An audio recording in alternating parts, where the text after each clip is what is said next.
Nerdy is defined as someone characterized by an obsessive interest in something. Xbox, Marvel, technology, D&D, Lord of the Rings, escape rooms, Pokemon, Funko Pop, Star Wars, PlayStation, comic books, Magic the Gathering, Nintendo, Harry Potter, Game of Thrones, Teenage Mutant Ninja Turtles, Power Rangers. All of that is Tech D Rob, host of the Nerd News Podcast, your source for everything nerdy. I realize you guys are all nerds. And this is the Nerd News Podcast. Welcome to the Nerd News Podcast. My name is Tech D Rob, as you might have guessed by the intro that you just heard. And this Nerd News Podcast is a pretty special one because it is sponsored by Catch My Drift. So Catch My Drift's upcoming Sofa King Awesome... Let me try it again. Sofa King Awesome event is on July 1st and 2nd at the Southern National Motorsports Park in Lucama, North Carolina, where you can go for a ride in a drift car as they go sideways, burning rubber. Hold on, there's a spider in here. Burning rubber, among so many other awesome things on Saturday. They've got fireworks, a slip and slide, food, music, and a car show. They've even got a playground on site, so it's fun for the whole family. And then Sunday is the big competition sponsored by KBD, Body Kits, and Fuel Tech, along with some giveaways, including $1,500 cash. So you can get your tickets now at cmdrift.com and make sure you get them as quick as you can because they always sell out. Like I said, it's fun for the whole family at the Catch My Drift Sofa King Awesome event. And yes, there will be a couch burning. I've only just started to tell you all the fun things going on that weekend, but go check it out for yourself. cmdrift.com. That's cmdrift.com. And again, that's the weekend of July 1st and 2nd. So get your tickets now. So this Nerd News Podcast, like I said, sponsored by Catch My Drift, cmdrift.com. Includes some things that I did over the weekend. So over the weekend, I played some Lord of the Rings Magic the Gathering. I watched The Flash. I was supposed to play another new game, but I'll tell you why that didn't happen. And a whole bunch of other stuff. But before we get into any of it, we got to do the quick hits. So, video game-wise, we have Aliens Dark Descent on the current and next-gen PlayStation, Xbox, along with PC. That is out as of today. Crash Team Rumble is out for current and next-gen Xbox and PlayStation. Rogue Legacy 2, only on the current and next-gen PlayStation. And then a game, and this is legit what it's called, Dr. Fetus's Mean Meat Machine on current and next-gen Xbox and PlayStation, Switch, and PC. And then the big title that comes out, let's see, what day is that? 21, Thursday. On Thursday is Final Fantasy 16, and that is only on PlayStation 5. And then Harmony, The Fall of Reverie on next-gen consoles, and Sonic Origins Plus on current and next-gen Xbox and PC, along with Switch. Avatar: The Way of the Water is on DVD this week. The Machine, Bert Kreischer's movie, will be available digitally this week. And in theaters this weekend, Asteroid City and No Hard Feelings. So we'll talk about the box office last weekend when we return to the Nerd News Podcast. And again, sponsored by Catch My Drift's Sofa King Awesome event. And that is at cmdrift.com where you can buy those tickets. So we'll take a break. And when we return, we will talk about those things I said we talk about. At TechD_Rob on Twitter, Instagram, and Twitch. More Nerd News Podcast next. Follow TechD_Rob on Instagram, Twitter, and Twitch. At TechD_Rob. This is the Nerd News Podcast. Hey, it's Tech D Rob back on the Nerd News Podcast. This is the first Nerd News Podcast of the week because this week I'm going to have two. We're going to be out on vacation next week, and I will be gone the week after because that is July 4th. So I'm going to give you two this week because I'm not going to be able to do them at all those following 2 weeks. So just a little extra that I'll tell you what's coming up in those 2 weeks so you kind of get an idea of what's going on. So it'll be less news oriented and more of what you can expect in the coming weeks. And that should be out on Thursday of this week. Again, this Nerd News Podcast sponsored by Catch My Drift's Sofa. Let me try that over. Catch My Drift's Sofa King Awesome event, July 1st and 2nd at the Southern National Motorsports Park in Lucama, North Carolina. And you can get your tickets at cmdrift.com. Again, it will sell out. So let's get into some stuff. So quickly, right before I was recording this podcast, a trailer released for Kraven the Hunter. If you're not familiar with the character Kraven the Hunter, he is a Spider-Man villain. In some cases, an anti-hero type situation, much akin to Morbius. If you even watched that movie, I know I still haven't watched it. I don't plan to. Now, the Kraven movie teases a little backstory about this character, how he became Kraven the Hunter. It mostly looks like it involves a fight with his father, who was played by Russell Crowe. Aaron Taylor Johnson will be playing Kraven the Hunter, and he looks the part. He looks great as Kraven. So that part I'm not concerned about. What I am concerned about, at the very end of this trailer, we do get a glimpse of a character who says, "Have you ever wondered why they call me the Rhino?" And he does something, and his arms start turning into like rhino skin. And I don't know. It's just it seemed so lame in the little clip that I saw. I don't know if you can hear this bird, but it's annoying the crap out of me. I don't know why, but it's good. I'm gonna try not to focus on it, but I tend to hyper focus on things, so I'm gonna do my best, but we'll see. Anyway, Kraven the Hunter. The character is cool, but is it cool enough for an hour? Hopefully, just an hour and a half movie, and an hour and a half movie that doesn't have Spider-Man in it is the real question. Because again, Morbius isn't a bad character, but he's bad on his own. He needs Spider-Man. I guess they're trying to build up to a Sinister Six type situation, but it's not working for me. They're taking it too slow. We need Spider-Man. If they're going to interact these people with Spider-Man, they need to get it going. That's all I'm going to say about that. So, Kraven the Hunter, watch the trailer. It's available to be viewed wherever you watch trailers, probably YouTube. Let's see what else. Oh, man. I wrote this earlier today before I recorded this podcast, but on Sunday, the new episode of The Righteous Gemstones came out, and I forgot it was available until just now, even though I wrote it down.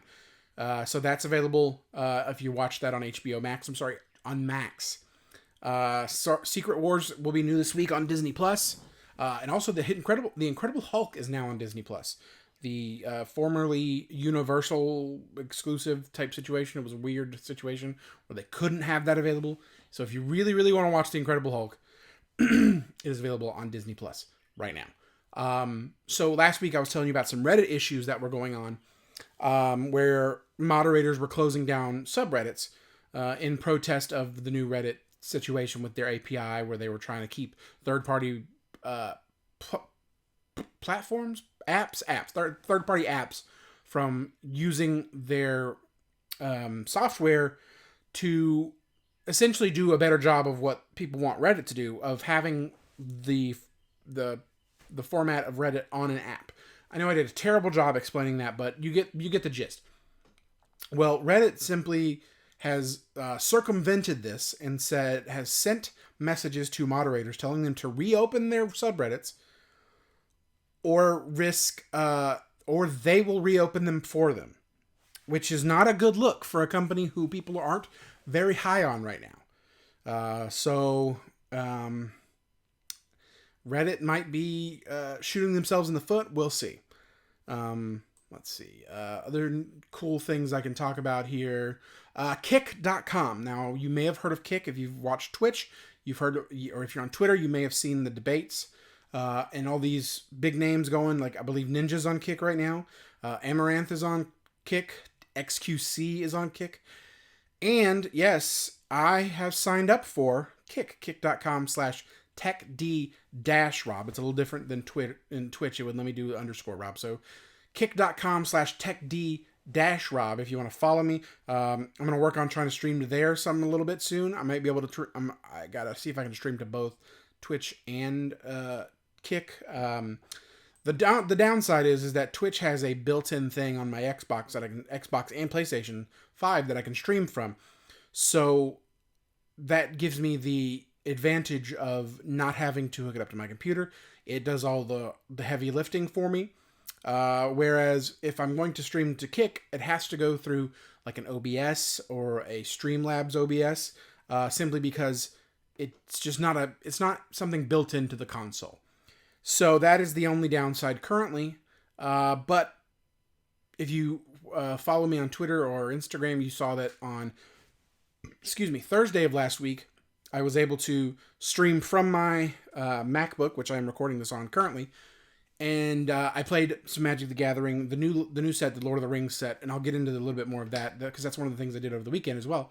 And you were able to watch that because I have OBS, which is a broadcast. It's an open broadcast system. I think that's what OBS stands for.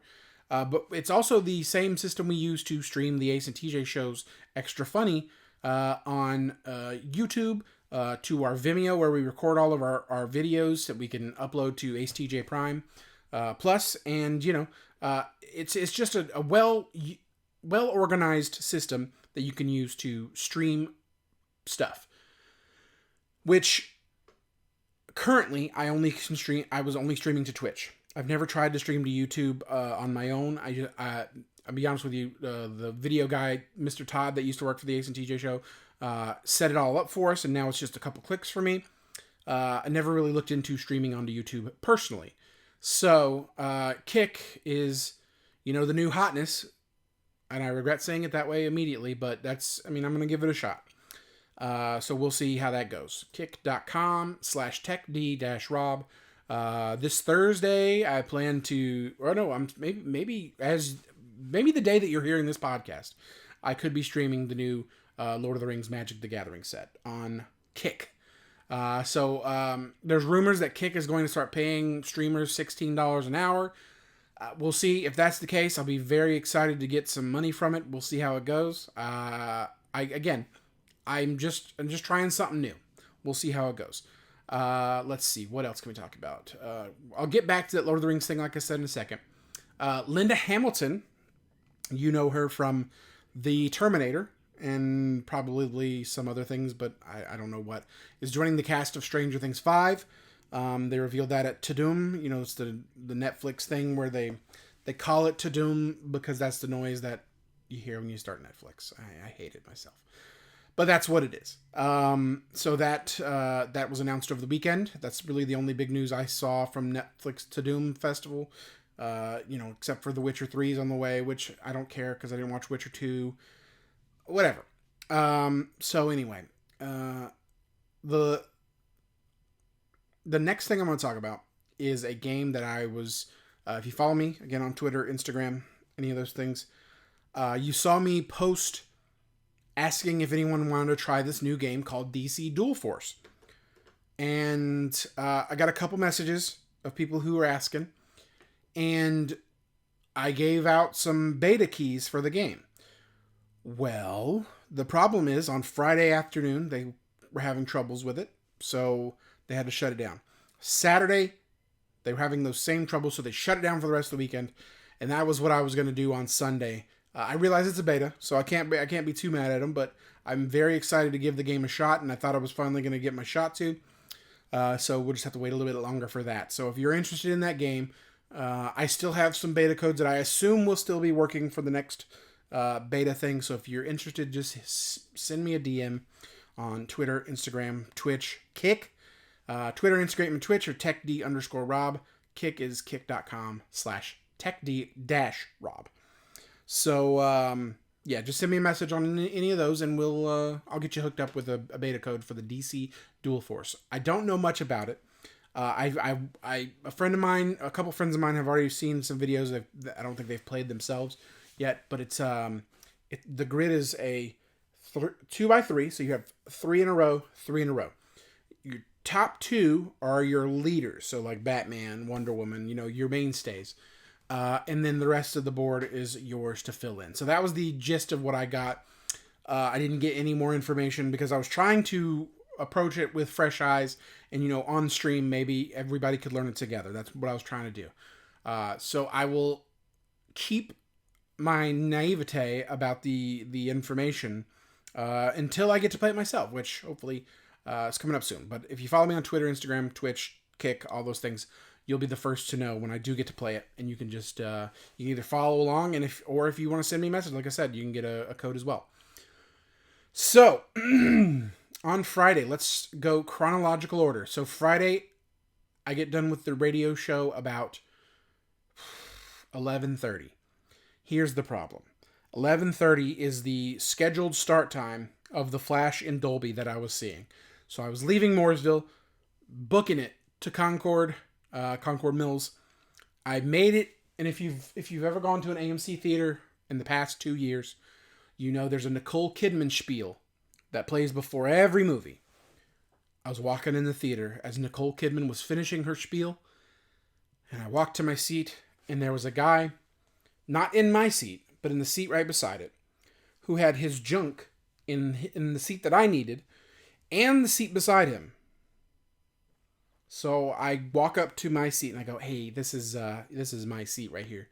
And he goes, "Are you sure?" I said, "Yeah, I'm sure." And I was sure because it was the only one that wasn't a dual seat. Every other thing is reclinable. It was reclinable dual seats. So there's a liftable armrest in the middle that would then have a bench seat if you just want to cuddle up in a movie. I specifically bought the very last one that was all by itself, so I didn't have to risk being seated next to a stranger. I know it's probably I'm probably one of the few people who thinks about these kind of things, or maybe I'm not. Maybe you're just like me, but I specifically did it so I could, if it was too close to someone else, there's always a little gap on the left side that I can move the seat if I need to. And so he eventually moved his stuff, and he moved a seat over, and then still kept stuff on both sides of him. I don't know what he would have done if both of those seats would have filled up, or maybe he bought seats so that he didn't have to do that. I don't know. But it was it didn't affect anything. But then in the movie, I don't look at my phone. I had it on my lap, on my right leg. And I was adjusting in my seat, and it falls in the crack of the seat, and I can feel the end of it, and my hand is almost touching the floor. So in the middle of The Flash, I have to get up, reach under my seat for a good minute to try and figure out how to finagle it out of there. And I eventually do, and then I get up, and then there's a dude that's just been waiting to walk past me and watching the movie in the aisle, and I was like, "Oh, my bad, dude. Sorry." But if I didn't get it then, I would be afraid that if I lowered my seat, it would crush my phone or something. I don't know. I just had to get it taken care of, or I would have thought about it for the rest of the movie and not been able to pay attention. Anyway, on the subject of the movie, The Flash, Andy Muschietti's movie starring Ezra Miller, Michael Keaton, Sasha Calle. It's Calle, and I know she's Latina, so I would assume it's pronounced like Streets. Calle. Sasha Calle. It's a good movie in terms of action. It's a bad movie in terms of effects, in terms of annoyingness of Ezra Miller's character from back in time, annoyingness in what's another way? Well, there were many other ways that it was annoying. There were a couple cameos that I just didn't feel were cool. And this, I don't know that this is 100% true, but I was told this. George Reeves' Superman has a cameo in the movie. Spoiler: who gives a shit? George Reeves was the man who played Superman, and then he couldn't get any jobs after Superman because he was blackballed or whatever in Hollywood. So he ended up killing himself. And he killed himself on June 16th, I think? Maybe it was June 18th, somewhere around there. But either way, what day did this movie come out? June 16th. Seems a little sus to me. I don't think they should have done it that way. Also, do you think his family would want his likeness in this movie? There's a couple other Superman cameos. You could probably piece together at least one of them. But I will say the most disappointing lack of a cameo is there is no Grant Gustin's The Flash from the CW show.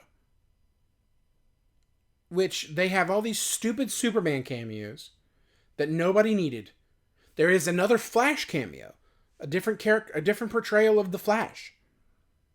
And they couldn't put Grant Gustin in it. The man who probably made the Flash even approachable for them. Like, the DC probably wouldn't even have thought of putting the Flash in this movie if the Flash show wasn't killing it on CW. The Flash show, for a couple years, was just the peak television on CW. It was better than Arrow. I quit watching both of them, though, to be honest with you. It got a little ridiculous.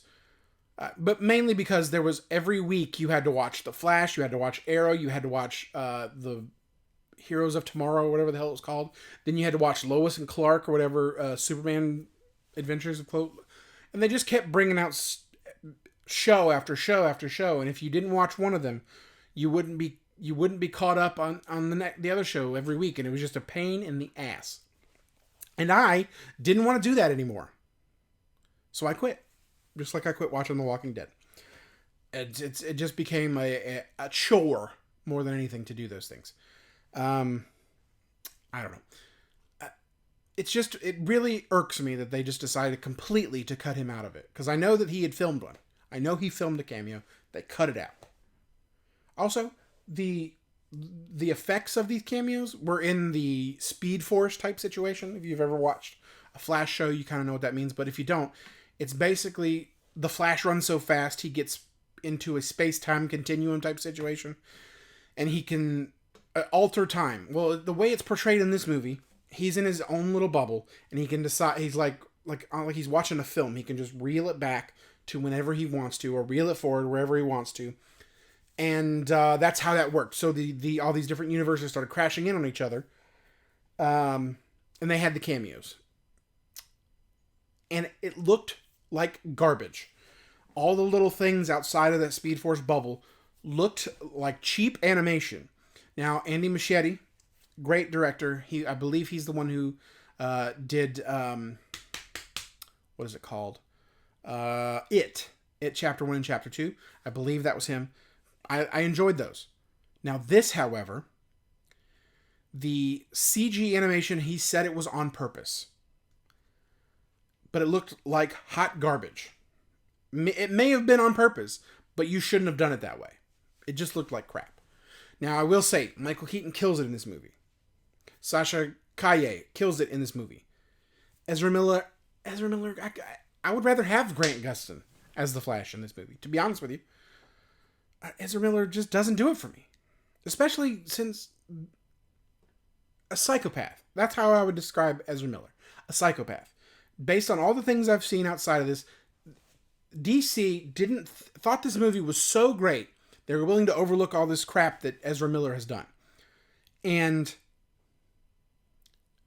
everyone thought it was because this movie was just going to be so effing good.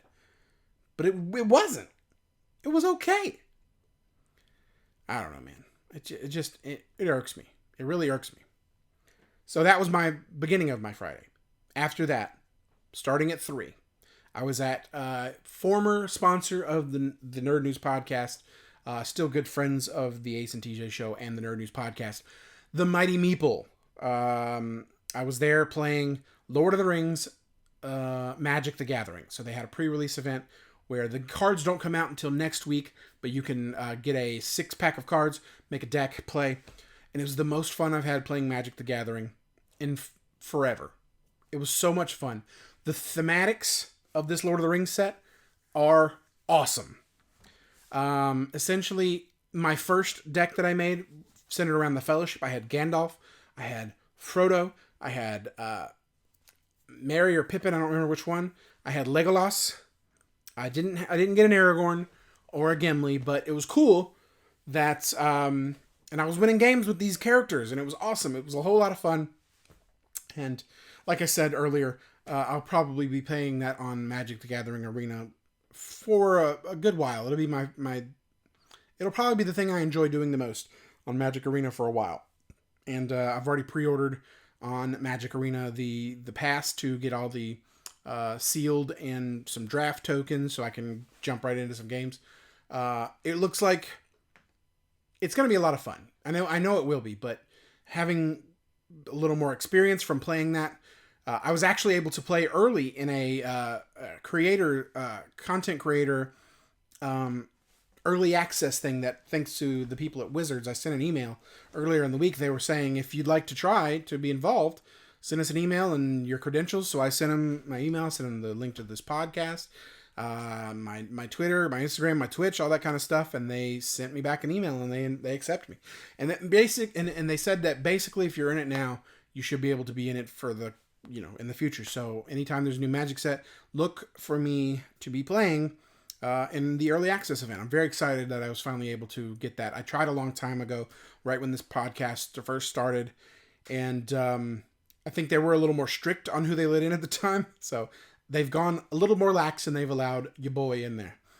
And it was a lot of fun. So if you love Lord of the Rings and you like Magic the Gathering, you'll love this set. If you love Magic the Gathering and you like Lord of the Rings, you'll like this set. But if you love them both, you're going to be like me and you're going to be hooked.